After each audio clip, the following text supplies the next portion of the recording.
Welcome back to anybody who is watching or who watched any of the previous videos or podcast style videos that I had made in the past. It's been quite a few months since the last time I recorded. A lot has happened. I won't get into any of that. But this video was meant to happen many months ago after watching the end of Season 2 and wanting to go back through Season 1, Season 2, and recording any of my thoughts and looking at the community thoughts on any social media to see how people felt about Season 2, how it ended, and what their hopes for the future of the MCU, for Loki, for any of the characters in this series. So in this particular video, or this particular podcast, I plan on going over kind of how I felt about everything that's happened, both Season 1 and Season 2, and some of my ideas, some of my hopes for what the future of any of these characters might be, and what I kind of liked and kind of didn't like throughout both Season 1 and Season 2.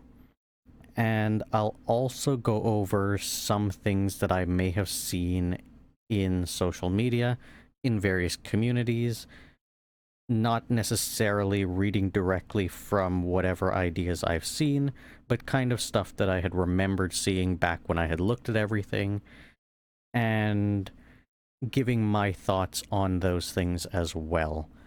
So I don't have anything really scripted or anything prepared. I don't even have like points or notes or things to kind of, go one by one through.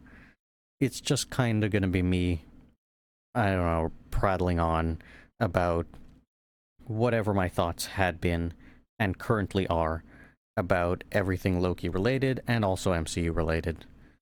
So the first major thing I think I should be covering would be the actual ending. And at this point, if anybody hasn't seen Loki Season 2, I'd recommend, or even Season 1, I'd recommend going back, watching through Season 1, Season 2, because it's just going to be filled with spoilers. So, with that out of the way, the ending where we have Loki by himself as basically the person that's holding together the entire multiverse, almost acting as that machine that was weaving the entire, time itself into the one sacred timeline.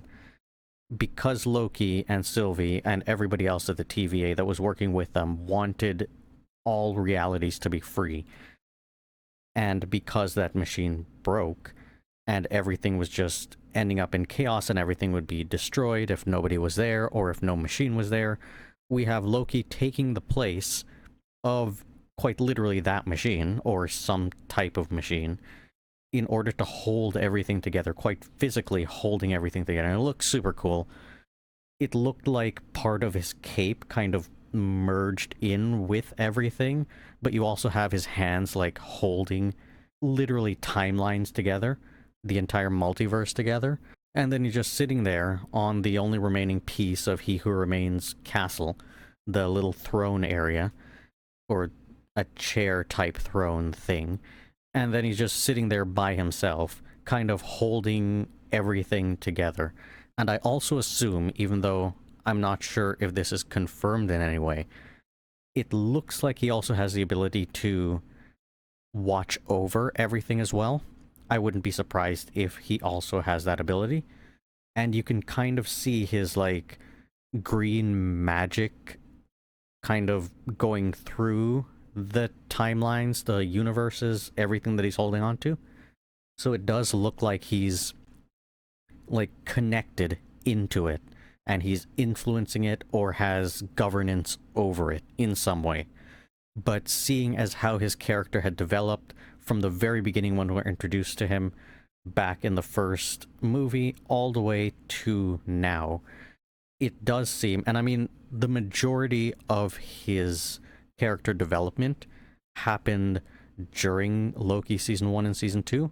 There was only some small developments in like Thor Ragnarok and some of the other previous movies where you see him changing slightly, or you at least get to see some of the complicated I guess you could say, background of his character until it's more put into focus later on, and it's more fully flushed out in Loki season 1 and then season 2.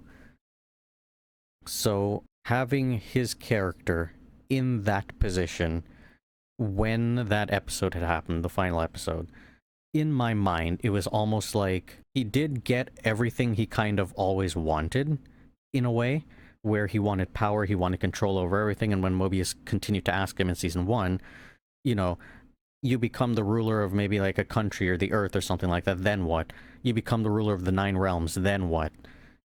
And Loki basically is like, oh, I'll just rule over everything, or, he continues to be like, his dream or his goals in the past, that version of himself, he had just wanted power and control over everything because he felt powerless and he felt like he was not in control. And he felt that it would be better for all other living things, not just humans, but whoever else he was in control over, to have somebody tell them what to do, basically. To have somebody in a position that's almost like a dictator, basically what Kang was, but I guess in his mind more directly and known to be in control and at the top, like a king, like a ruler, like what he had claimed that he always wanted.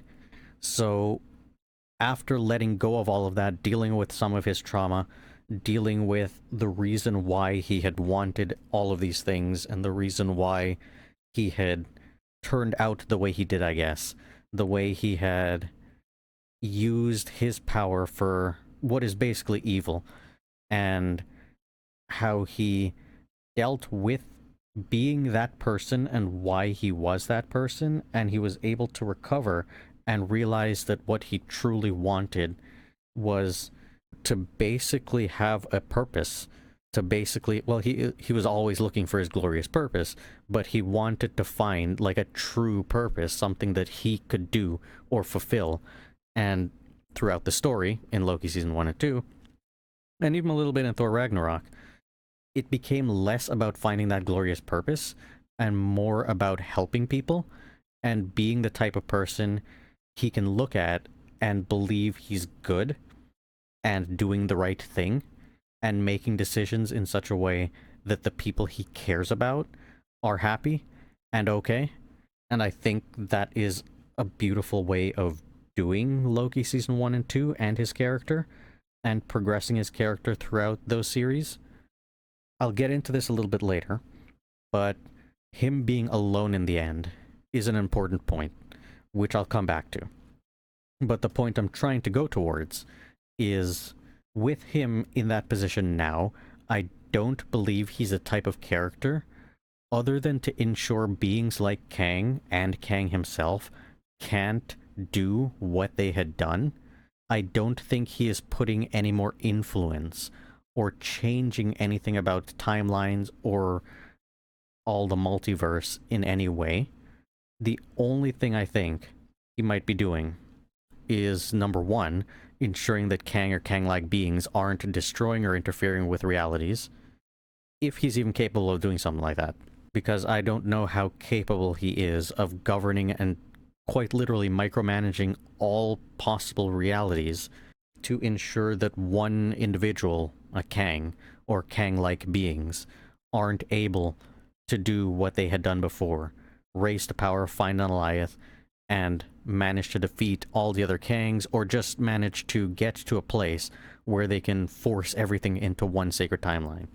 Now, that being said, if a Kang manages to slip through, all of Loki's watch, all of the TVA's watch, and everybody else who might be on guard looking for a Kang-like being doing something like this, if one were to slip through, that Kang would end up in the same place that Loki is currently. And I don't know what would happen, and I kind of feel like that's what they're going to be setting up in the next Avengers movie, where one of those Kang-like beings shows up to where Loki currently is.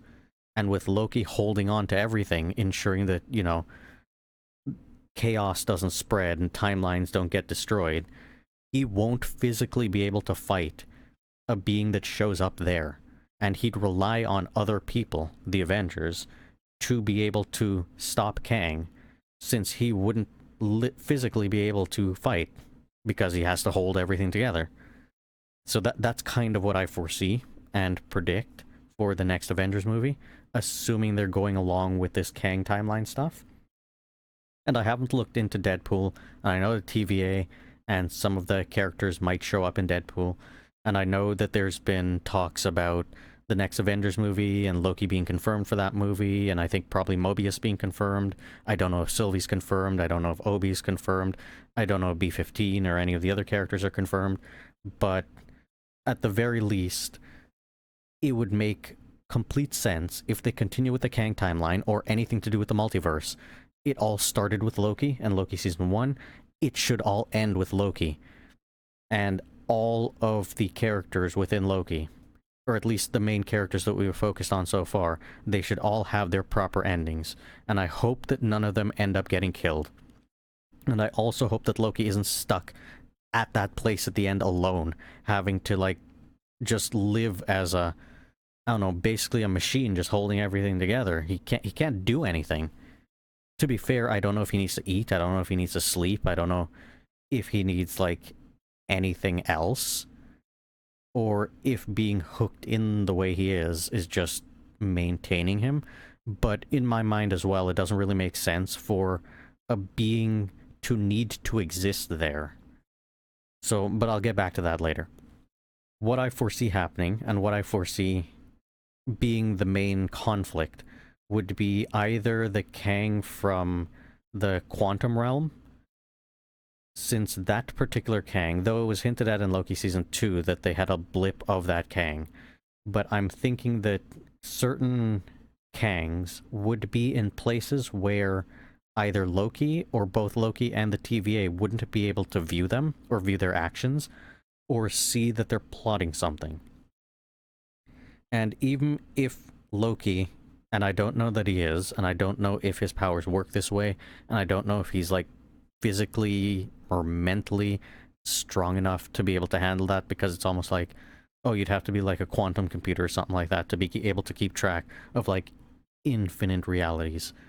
So, assuming his powers work in such a way that he's able to at the very least keep track of the Kangs, and make sure that none of them raise to the He Who Remains status of Kang, and manage to get to where he is. I assume that, number one, there exist Kangs that might fall through their cracks and might not be clear that they're attempting something like that or capable of something like that. And number two, there might already exist Kangs that are outside of the view that Loki has of the multiverse, because it does seem like there are places that are like that, little pocket dimensions or the quantum realm or things like that, other realms, other dimensions, whatever they might be called, that are just kind of outside of things, or maybe too small to be able to monitor, or maybe information from those realms don't make it to whatever monitoring system the TVA has in place, and aren't able to make it or make any sort of blip or, I don't know, noise that Loki would actually know that those exist. So that's kind of where I see a bad guy type character, assuming they're following along with Kang, assuming they're going to continue the Kang story, and assuming they're going to continue the multiverse story, and it didn't just end with Loki just being in that place and the multiverse is fine now. Assuming they're continuing all of that, I expect that to happen where a Kang like that manages to show up. Now, there's one other thing that also should be talked about before I get back to the Loki being alone at the end, and that is the other characters' actions right at the end, where we have Mobius going off to live with his family. We have Sylvie just, I guess, leaving, and we don't really know where her character goes. And then we have the other characters from the TVA returning to the TVA and continuing their work, monitoring the timelines, and specifically looking out for Kangs. Let's focus on Mobius first, because I think he's a little bit easier to deal with. It feels like, in my mind at first, when I had watched this, the Mobius's character didn't act the way I expected him to act. It almost seemed like he just decided, okay, everything's fine now, I'm off to go live my life and do whatever I want and be happy. Where he had just seen Loki sacrifice for literally everybody and everything, and he just accepted that and moved on, which kind of didn't make sense. But I'm thinking it makes a bit more sense with the context of what he had said before, where he was talking about when Loki had asked him if he had wanted to know about what his life would be like if he hadn't been abducted into the TVA and become one of their agents. And he had talked about if he had known, then he would have it kind of rattling around in the back of his mind every time he's doing his work. And there would always be that, what if I had just returned, or what if I just returned? Would my life be better? That kind of thing. Would I be happier?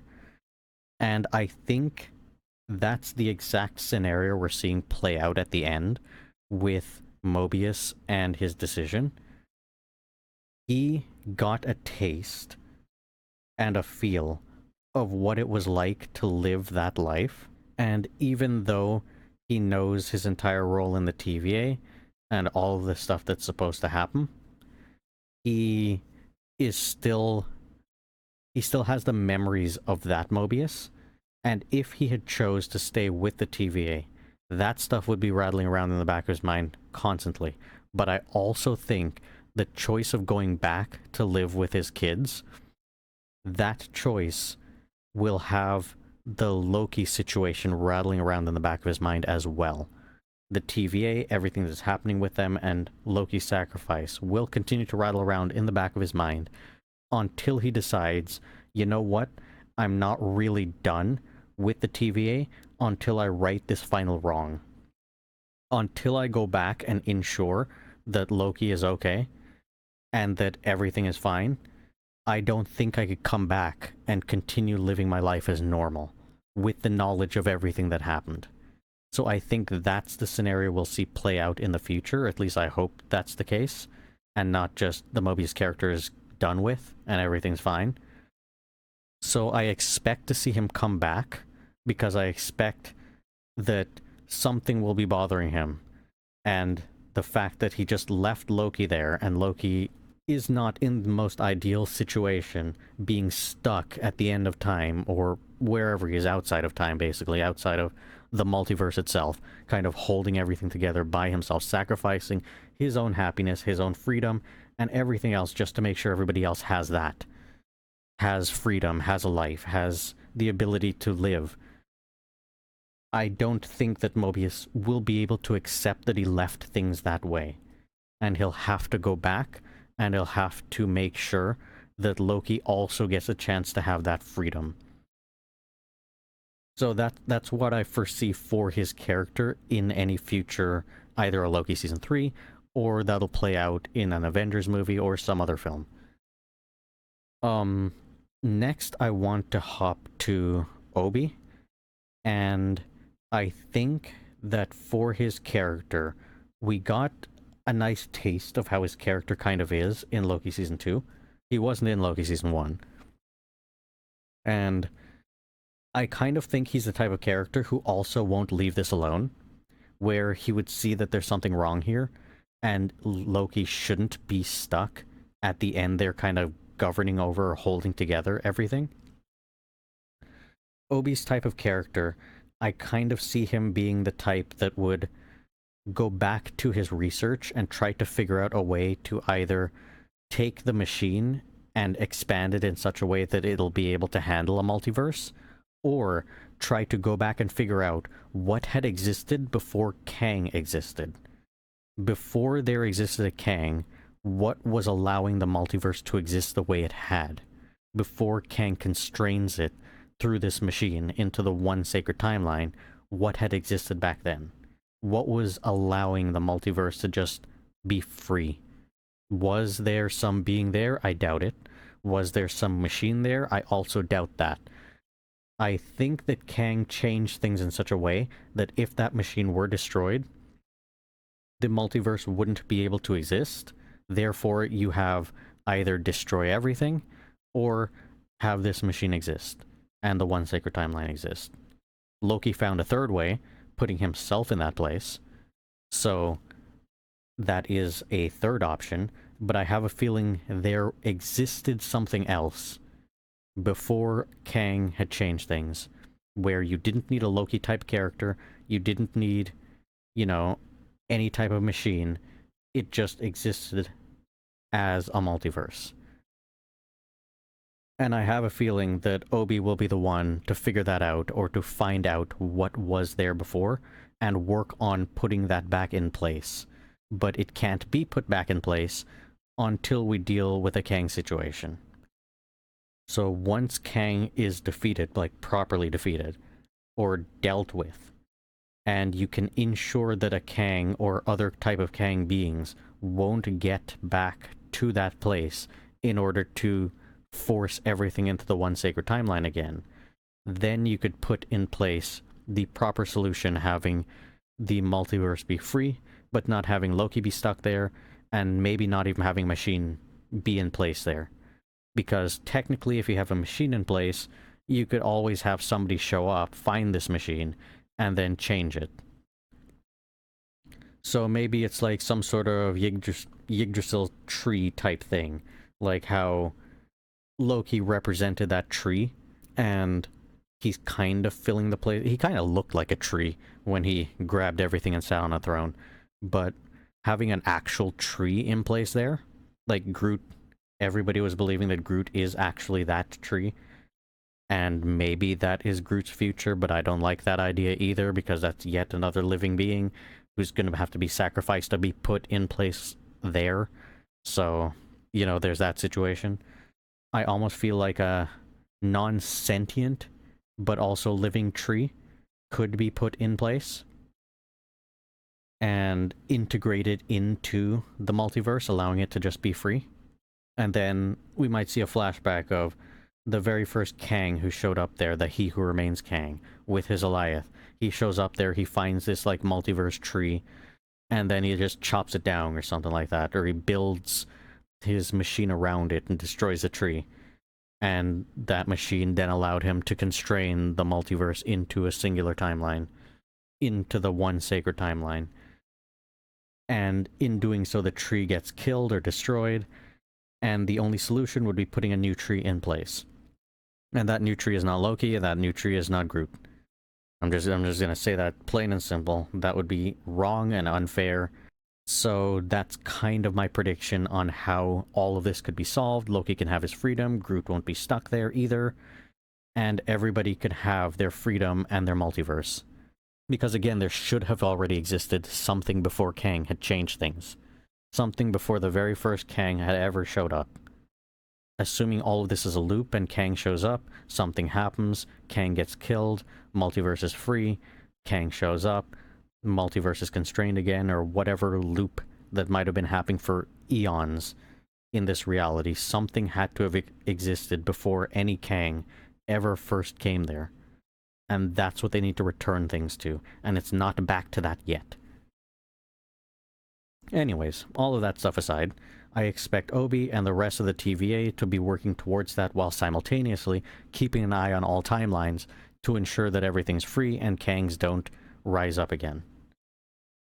And then that leaves Sylvie. Sylvie's an interesting character, because currently she does have the ability, with her Tempad from He Who Remains, to be able to return to that place where Loki is. So technically, if Loki actually needs food, or to be able to sleep, she could go there herself and help him. There's absolutely nothing stopping her from returning there unless Loki changed something where she can't get back. But I kinda don't see that being the case. One idea I also had was for Sylvie to be the individual to go around and collect the Avengers in order to save Loki from having to be there and to properly defeat Kang. At the beginning, Sylvie's entire journey, like Loki Season 1 was all about Sylvie, and I think she is more so the main character. or the main driving force at the very least. She is technically a Loki as well. So the title is both of them. But I think that her first journey in Loki Season 1 was all about defeating Kang.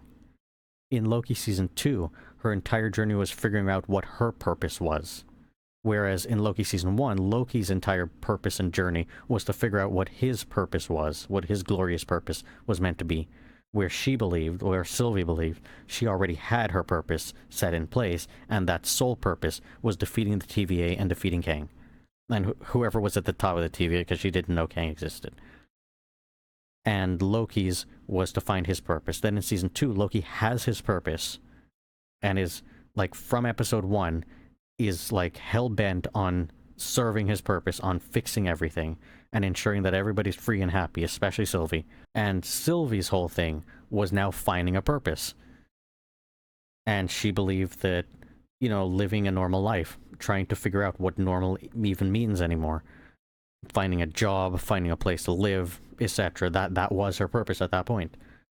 But then I think near the ending of it, she starts to realize that leaving things the way they were isn't the solution and isn't the right thing to do. Because in her mind, defeating Kang fixes everything, everybody's free, everybody's happy, everything's fine.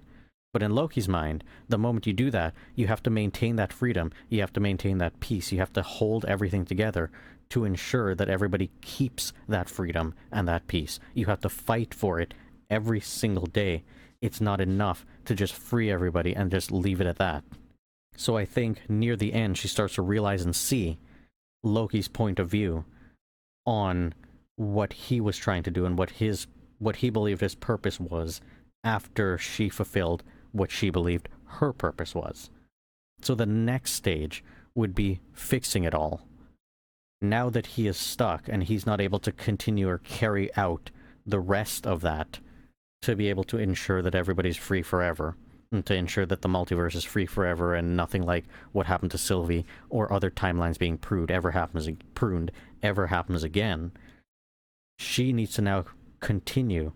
And I expect her next purpose would be to gather the Avengers together and to ensure that Kang is properly defeated and to ensure that Loki is freed from where he is.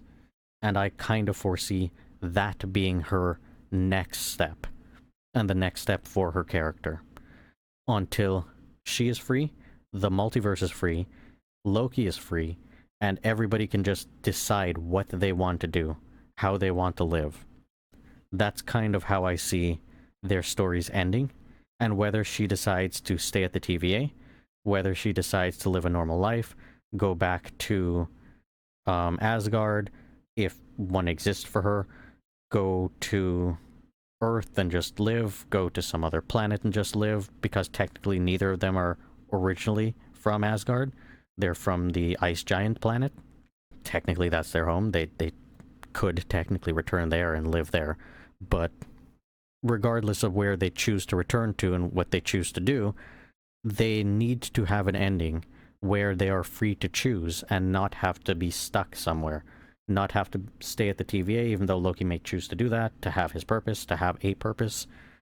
Sylvie may also choose to do that, to have a purpose as well, since purpose is a very strong driving factor in both of these characters.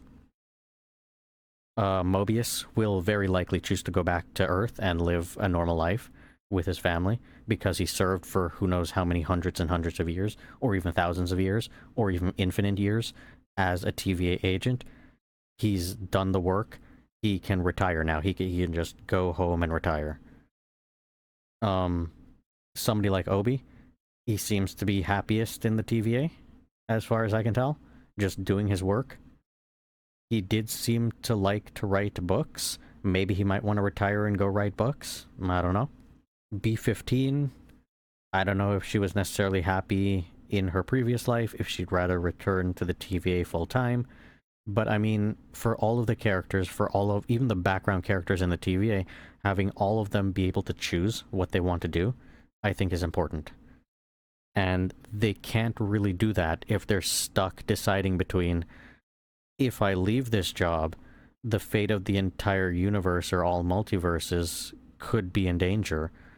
Or I could just be selfish and, have whatever life I once had. It doesn't seem fair to have that choice. So I almost feel like, although right now the TVA serves a function to be able to keep everything free and stop any Kangs, I expect that role to shrink or just get removed entirely by some other being, maybe like Doctor Strange or somebody else, putting in place rules governing quite literally all of the multiverse in order to stop beings from maybe hopping from one timeline to another timeline, or stopping beings from ascending to however Kang managed to do it outside of everything and changing things. I almost expect there to be some kind of godlike deity, and we do have one in Love from Thor Love and Thunder who might actually be able to do that. Put in place something such that the multiverse will always be free and no being can ascend to such a position where they can stop it from being free. And that would be the perfect solution to free everybody. You don't need a TVA anymore. You don't need a Loki in his position anymore, kind of holding everything together. You don't need anybody fighting for the multiverse anymore, but you can still have a multiverse. So that's kind of my long-winded and long plan thoughts for how they could just solve everything. Whether or not they'll do that, I don't know.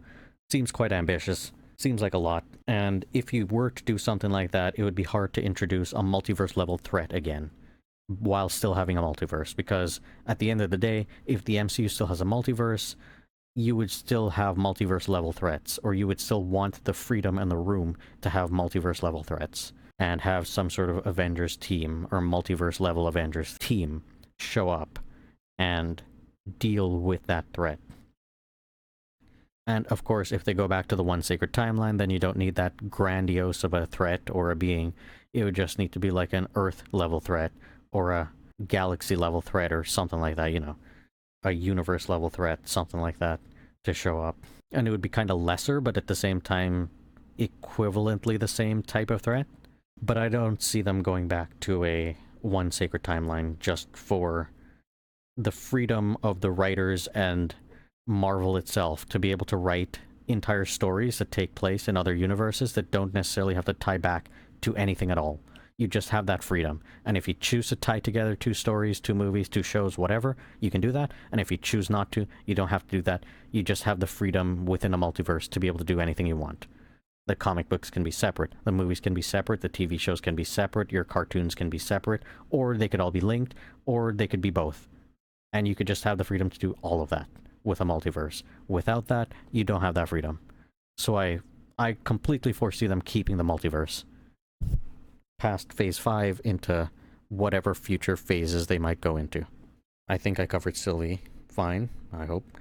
Other than her role as that type of character, being the person to either gather the rest of the Avengers to help free everything, or be the type of person who will return to where Loki is and keep watch as well, or return to the I don't see her returning to the TVA, to be fair. Either return to where Loki is, or continue on a journey to gather Avengers. Those are the only 2 options in my mind that make sense for her character, unless Marvel just decides her character's done and we're, dropping her character completely, which would make no sense to me and would be just a waste of an amazing character. Beyond all of that, those are, I think, the main characters in the Loki series. Ravonna returning, I don't know, maybe she might not. Did she actually get killed? Did she not get killed? What the Alioth is, and whether that will play a future role. I expect it to.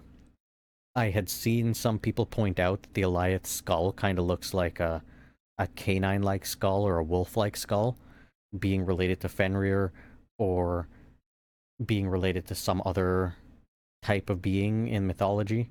Whether or not that will play a major role, I think it will only play a role when the next Kang manages to get to that point and finds the Alioth. I kind of expect one of the future movies, or maybe the first in the next Avengers movie, like Avengers 5 Part 1, to be a Kang finding that Alioth, or attempting to find that Alioth, and the Avengers trying to stop him from getting hold of it. And then you end the movie with him, like, grabbing hold of it and conquering it, or being able to control it, or something like that. And then you move on to the second Avengers part of that, Avengers 5, I think it's 5, where you have them having to now defeat the He Who Remains version of Kang. It will feel, I think, kind of like how Thanos felt, where they tried to stop Thanos with everything they had, and Thanos still managed to do the snap. I think the moment that Kang gets the Goliath will be the moment that he's able to put back in place the One Sacred Timeline, or he'll immediately go and try to put that back in place. Now, with Loki being where he is, that could either mean one of two things. Loki gets killed, or Loki has to run from there, and Kang comes back in and puts in place the One Sacred Timeline. I don't want to see Loki get killed, because that would make no sense, but I also kind of foresee them putting back in place the One Sacred Timeline before having the Avengers now having to reassemble again and fix it all. This time properly taking on Kang, instead of it just being Loki and Sylvie taking on Kang. And obviously killing him won't work, because he'll just end up there again, like he said. So they'll have to find another way to deal with him.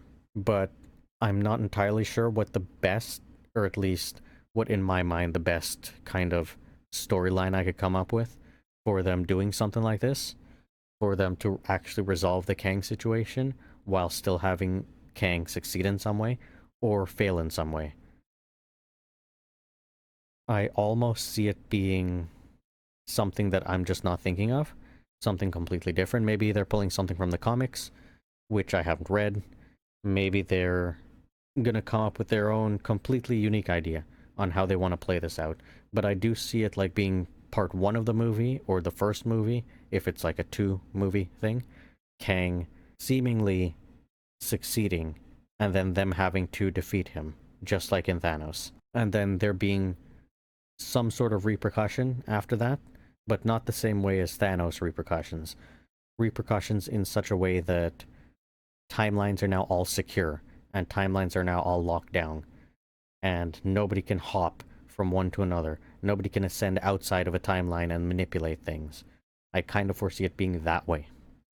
And then, of course, even if you have something like that, you can still have a multiverse level threat.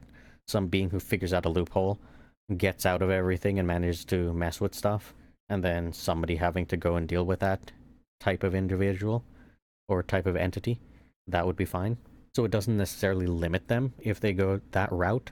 If they tell the story in that way, they'll have all the freedoms to do as much movies and TV shows as they want, connected or non-connected, and at the same time, they could just come up with some loophole to have some multiverse level threat being show up to have yet another Avengers movie. So that would be, I think, the most ideal pathway forward for the MCU in the next 100 to 200 years, however long they want to continue it for, which it will likely be forever, because the comic books will continue to come out. And even if the movies take a dip and they decide we're going to take a pause on movies, we're going to take a pause on TV shows, likely they'll still do movies here and there. When the movies become popular again, who knows how long from now, then they'll just continue. They could just quite literally continue everything, because they have a multiverse to continue from. But anyways, those are kind of my thoughts on Loki, everything MCU. For some other stuff related to Loki, the biggest reason why I don't want to see his character, Mobius's character, Sylvie's character, really any of the other characters get killed, is because that seems to be the fate of all troubled characters and all characters with some sort of trauma. You have that with Iron Man, you have that with Black Widow, Gamora kind of like that, even though technically another version of her exists, that original version of her. All of these characters, especially Iron Man. Iron Man is like the biggest character to have this happen.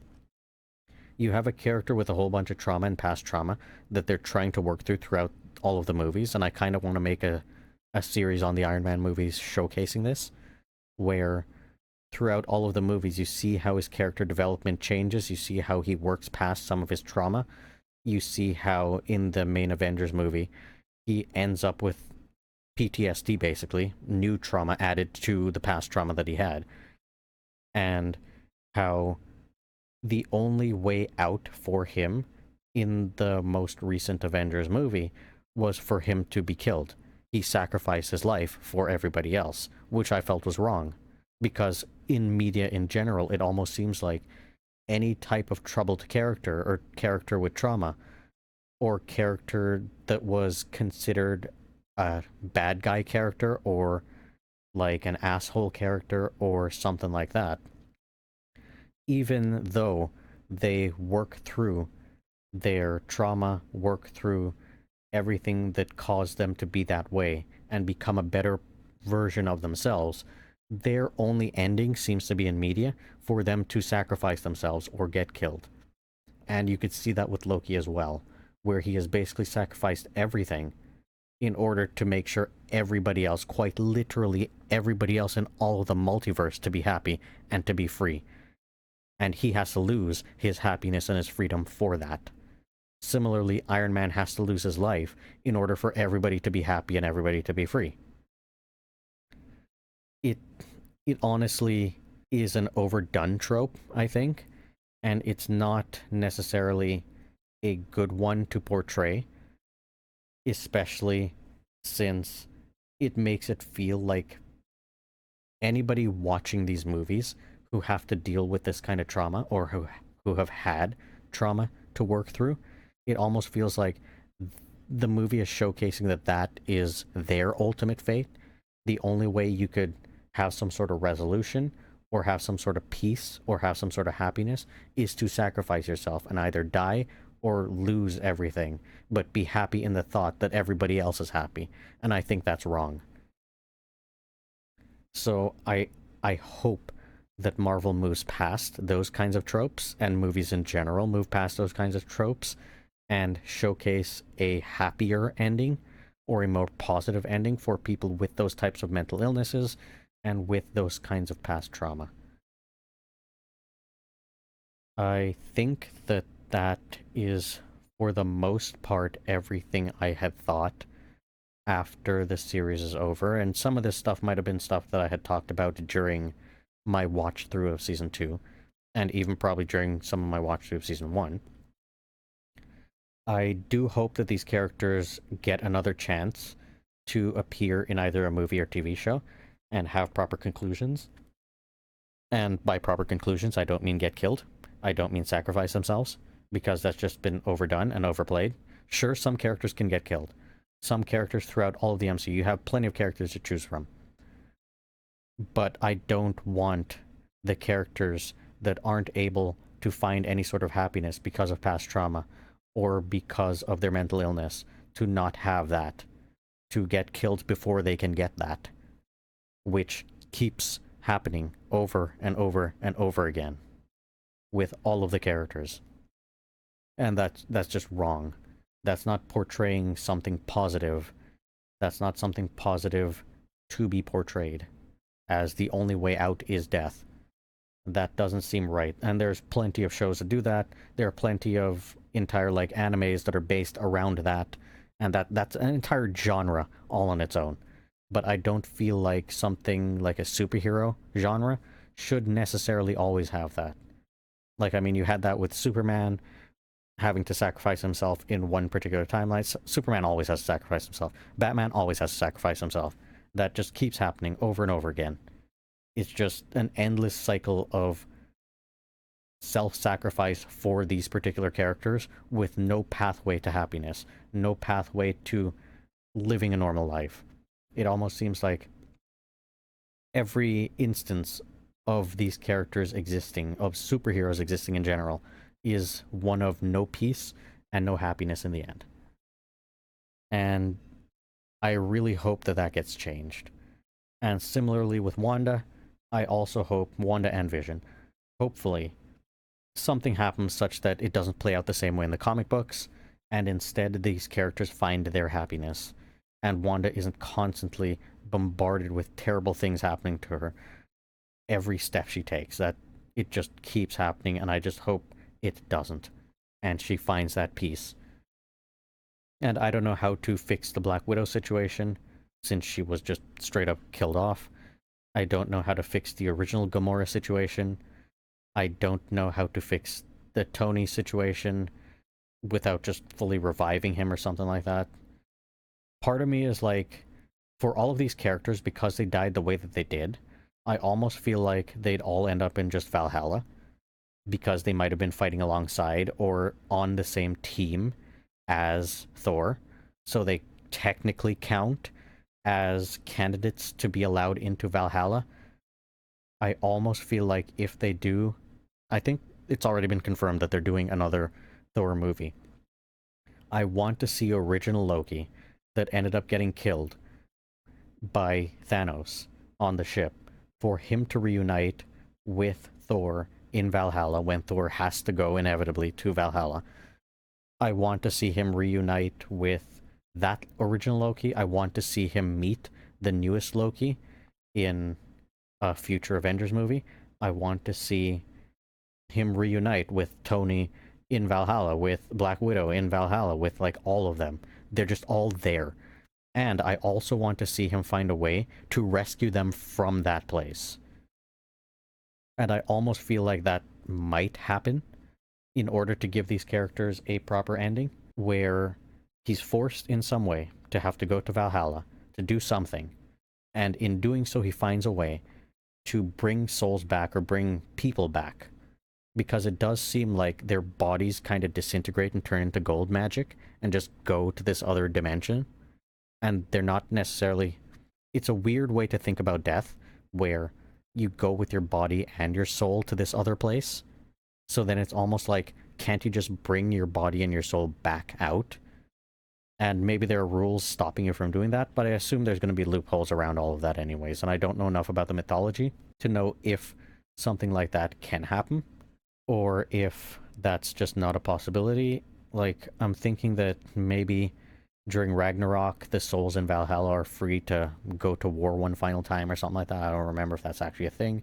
Maybe it's not a thing. Or maybe there's some mythology around Valhalla being a place where that is the final place. You can't get out of there. Whatever it might be, I'm sure they could find some kind of loophole to get them out and to have them actually live a life. And hopefully not many years have passed since Tony's daughter was left without a father, so he could just go back into her life and raise her. Like, she doesn't deserve to grow up without a father and grow up knowing that her father had to sacrifice himself in that way. I think that for the most part covers basically everything to do with Loki, the multiverse, and what I kind of see for the future. I don't know if there's any other little pieces of information or things that I had seen that I might have missed talking about, but for the most part I think that's how the fandom had been reacting to Loki, being like, Sylvie's character didn't seem like she had a big role in this one. It almost seems like they wrote off her character, the whole love story between the two of them, if you could even consider it a love story. They did kiss after all. That kind of thing almost seemed like it was just thrown away. It didn't seem like it was thrown away. It was just completely thrown away. All of the other characters kind of just continuing whatever they were doing and Loki just being left there at the end alone, which I know didn't sit right with a lot of people, and it didn't sit right with me either. And people expecting or wanting there to be a resolution to that properly. I do expect that to happen. I know there's some people who felt like Loki didn't deserve to become a godlike entity like he did in the end, which kind of doesn't make sense to me, because if you watch Loki season 1 and 2, and even some of the movies before then where Loki is in them, you do see his character change and progress. He is a different person. He has a redemption arc. He has one of the best redemption arcs outside of Tony in the entire MCU. Like, the only two characters with some of the best arcs are those two characters. You get to see it play out throughout all their movies or TV shows. And they are the ones who are left with nothing in the end. Well, Tony's dead. He has nothing. But with Loki, he's left all alone. Yet again. And it's not right. It's just not a satisfying ending for the audience or for him as a character. You can do so much more with his character, I feel, and it's just unsatisfying to just have him there, and that's it. So I do expect them to do more. I do expect them to give that proper ending that they all deserve. And if they want to retire his character, sure, they could just retire his character. Say that he went back to Asgard, or he went to New Asgard, or he went back to the Ice Giant place, or he's doing something else, whatever it might be. I I almost do feel that it's possible for them to have Loki get killed off. That particular Loki, the one that's at like the end of time, holding everything together, and then ending up in Valhalla and deciding to just live there. But that as well doesn't seem like the right resolution. It almost seems like him going back to work with the TVA feels more correct, or him going back to New Asgard and just having a life there, or him just traveling around the place. I don't know, going somewhere else. Assuming the TVA continues and persists throughout all of the MCU, just like in the background or something, it never has to be in the foreground again after the Kang situation is resolved. It could just be an ending for the TVA where something like the TVA will always have to exist and will continue to exist. And unless there's a multiverse level threat, we don't see the TVA again. And Loki just being like, yeah, I'm just going to work there. This is my purpose. I want to work here forever. Make sure that everybody's free. And Sylvie could potentially do the same thing, or she could just go and have her normal life. And however long these beings' lifespans actually are, because we do see Odin grow old and pass away. I assume they age. I don't know if you necessarily age in the TVA, as all of those beings seem to be immortal, or there is something special about the TVA where they don't age, or they've been modified in such a way where they don't age. Regardless of what that might be, they could both just retire as TVA agents and go off somewhere else. Or they could become TVA agents and just stay there for an eternity. It's completely up to them, but whatever decision they make for those two characters, I don't want to see them get killed. Because it's yet another example of characters not being happy and having this past trauma that they've worked very hard to get past and get through, and then just getting killed in the end for almost no reason, and never having that happy ending. Whereas all the other characters who never had necessarily that level of trauma or that type of trauma or anything like that to work through, and never had arcs similar to that, just living their lives and having whatever they want. Like Captain America is a very good example of that. Yes, he has some trauma, technically, of being frozen in ice for hundreds of years, while everybody he's ever known ended up passing away, and then he's just revived in a whole different time, having to deal with all the new threats. But at the end of the day, he was able to go back and live his entire life with the person he loved, and he got the perfect ending that the other characters who had to struggle a lot more and had to deal with a lot more never got. So I almost feel like if Captain America can be written that way, so can all the other characters, and you don't necessarily need sacrifices in that way. Like, technically, you can make a superhero movie or a superhero franchise without necessarily having that level of sacrifice and still have it do well. I truly believe that's a thing that you can do. And in most of the DC stuff, that is kind of how it is. You don't have any grandiose sacrifices most of the time. And even if you do, sometimes it's just undone. And the character looks like they were dead, but then they're not dead and they're just back. Though in some of the other series, especially the animated movies in DC, you do have them dying permanently and having a lot more dark stuff. The DC Dark Universe is like that. But again, you don't have to have it that way. You can have both conflict and trauma and resolutions without anybody having to be killed or sacrificing themselves, without ever having those characters get a happy ending. You can have that. So I do foresee both past Loki and present Loki meeting Thor, getting a resolution with him, meeting again with Odin and maybe even their mother, and having a resolution there. I don't think we know necessarily what happened to their sister. I do kind of want to see them reunite with her. Maybe in Valhalla, maybe not. I don't know if she's dead. It looked like she was killed, but I don't know. So I guess we'll have to see if they ever do anything with her character again. And then the character of Love from Thor Love and Thunder. That is one of the most unknown pieces on the board right now within the entire MCU. Because that character seems to be a god deity that is above almost all other deities that exists. So having a piece like that on the board can just change everything. So we'll have to see what they choose to do with a character like that. I almost feel like in the next Thor movie, they're not going to have that character do much. They'll have to have that character nerfed in some way or not to be as big a role until it's time for that character to be a bigger role. And then I expect something like drastic to happen. Like in the Avengers movie, that character gets that role. Something like that. And it'll be cool to see what they do with the other gods that they had introduced in Thor Love and Thunder.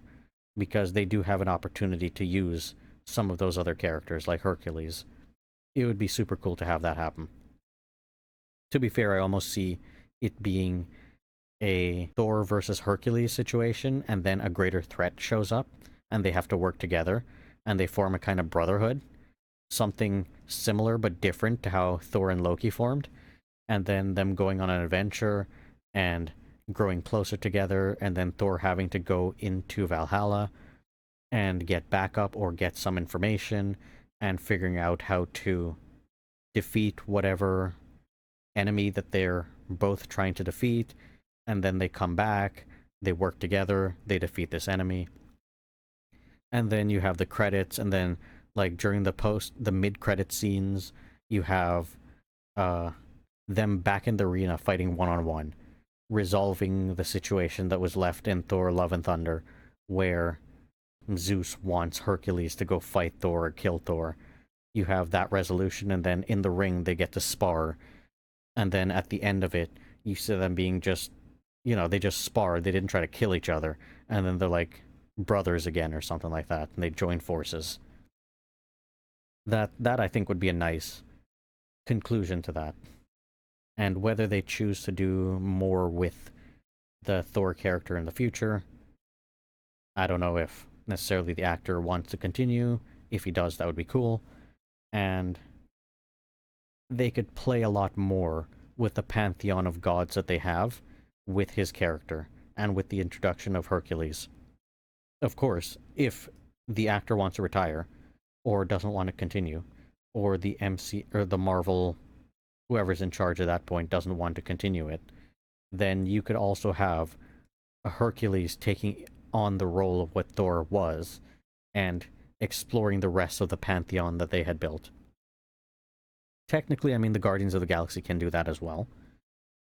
But because Peter isn't with them anymore, you kind of have a weird situation where he is kind of the god representative type being in the group, and because he returned to Earth, and you have the new Guardians of the Galaxy not with him, I don't know how that's going to play out. I do kind of wish his character, or hope for his character, to have more stuff, but they may not. And I guess you could also use any other character with some kind of godlike link. You have Loki and Thor. You have technically Sylvie as well. You have Hercules if you want to make him into a brand new superhero franchise character type thing. You have, if you want to do a Peter thing with Star-Lord just on his own, going off to try to figure out why his father did everything he did. All of that information, because that's kind of unresolved. You do know why he did what he wanted to do, but you don't know any more about his kind and where he came from and all of that stuff. So having that, I think, would be interesting, perhaps. Am I forgetting anything? I'm probably forgetting some stuff. But yeah, I think I'll end it here. And if I come up with any more things that I want to talk about for the Loki series, then I'll just make a follow-up to this, because why not? I'll probably do other movies, other stuff. I think the next video to come out might not be movie or TV show related. Yeah, I do want to go back through all of the Marvel movies and do something for each of them, and rewatch some of the TV shows other than Agents of S.H.I.E.L.D., which I can't do. It'll physically, mentally, and emotionally hurt me once I get to certain seasons to deal with that show. So that's probably never going to happen. And maybe there are some other shows that I may or may not do, depending. I do hope that Moon Knight continues. I can't remember if I had seen something about it being cancelled or actually being continued. I don't know, I hope it continues. That is the one and maybe the only, other than Loki to some degree and Iron Man to some degree, to directly deal with mental health. So, though the way it's dealing with mental health, we will see how they resolve everything, because it's quite literally somebody with some serious mental health diagnosis being taken advantage of by a godlike deity. And I think that is something that they could use to open up the conversation about mental health a lot more. And to do justice to the whole mental health tropes that they have been using and bashing throughout all of superhero and even all of media in general, where people with mental health struggles and people with trauma, they just never get their happy ending and they just end up being killed or having to sacrifice themselves. And I do kind of see that Moon Knight, or I hope that Moon Knight will take a different stance on that and go in a different direction. Although, yeah, the main character is completely being used because of his mental health situation. So, yeah, I will end it here, and any thoughts, put them in the comment section, like, subscribe, all of that stuff if you've made it this far, and thank you for listening.